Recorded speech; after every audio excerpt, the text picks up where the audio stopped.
This is Bicester Heritage, which is a beautifully preserved World War II bomber base, and the Alfa Romeo Owners Club big gathering. Some absolutely spectacular cars there. My brother has a couple of Alfas. I'm more into pre-war cars and Lanciers.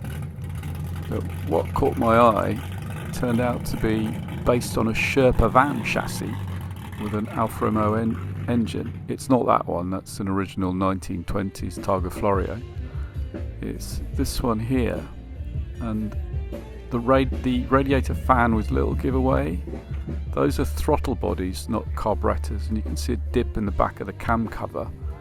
That's a straight 6 from a 1960s Alfa, which is the donor engine. The lights are Model A Ford.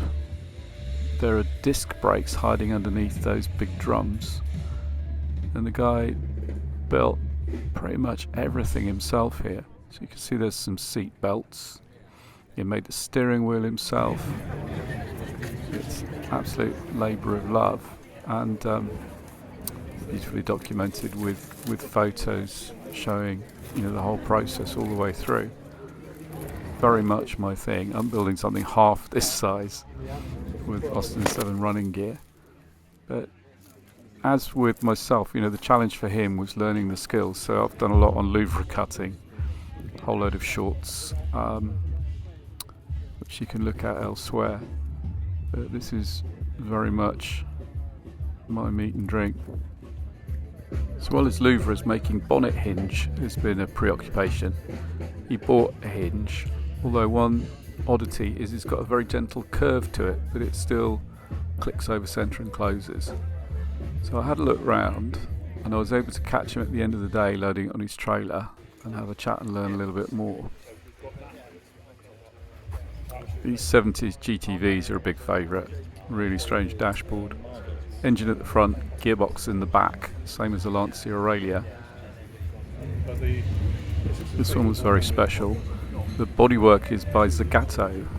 It's lightweight aluminium wrapped around a thin gauge steel tube. Really elegant and aerodynamic. Stepped front Alfa Junior mid 60s. I'd love one of those. It was, you know, a car I never quite got around to buying. I looked at loads. Would have been seen well. I really like this 50s saloon, and we're looking how it's made. The whole front is pressed as one, and then the chrome on the front. This is the car when Alfa Romeo went from really kind of one-offs to mass production, and that's what saved the firm post-war. This is for my dad. His mum's favourite car was a Riley that they had, the pre-selector gearbox. She was really fond of that. These are 1990s, real nostalgia burst. I had a Lancia Dedra Turbo back then. It's for Junkyard Tom, I'll link in description. He's building up a Jaguar XK140 from everyone's leftovers, having done the same for no money at all with the Sprite. This is the little car company who make kind of 2/3 scale electric toys. My first car was an Alfa Sud, and things like the Brooklands Italian car days, you tend to really only see one. So a real treat to see a lot of them lined up, and indoors, bonnets up, inboard disc brakes there next to the gearbox. The modified cars, which, all too soon, awards, time to pack up.